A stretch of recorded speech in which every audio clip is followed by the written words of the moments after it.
دنیا کو دہشت گردی، کرپشن، ڈرگ ٹریفکنگ، پوچنگ اور منظم جرائم کا سامنا مل کر سامنا کرنا وقت کی اہم ضرورت، انٹرپول کانفرنس سے وزیر اعظم کا خطاب۔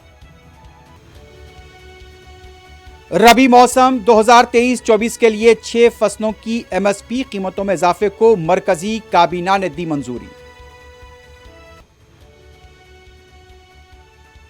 اتراکھنڈ کے کیدارناتھ میں یاتریوں کا ہیلی کاپٹر گر کر تباہ، پائلٹ کے بشمول 7 یاتری ہلاک۔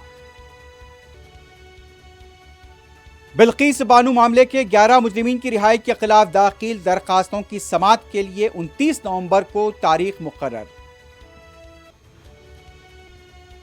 سابق تیز گیند باز راجر بنی بی سی سی آئی کے نئے صدر منتخب، اظہر الدین اور سورو گنگولی نے کیا خیر مقدم۔ منیش سسوڈیا آج شام تک معافی مانگیں یا لائٹ ڈیٹیکٹر ٹیسٹ کے لیے تیار ہو جائیں، B J P leader Kapil Mishra کا چیلنج۔ جموں کشمیر کے شوپیان میں گرینیڈ حملہ، 2 غیر آبائی مزدور ہلاک، گرینیڈ پھینکنے والے کو گرفتار کرنے پولیس کا دعویٰ۔ جینوم والی میں 5 پروجیکٹس کا کے ٹی آر نے رکھا سنگ بنیاد، 3000 ملازمتوں کے مواقع فراہم ہوں گے۔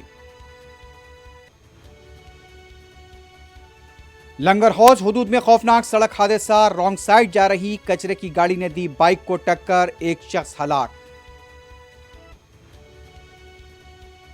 اپل دوہرے قتل کا معمہ حل، ملزمین گرفتار، کالے جادو کے باعث واقعہ، رچاکنڈا کمشنر پولیس کی پریس کانفرنس۔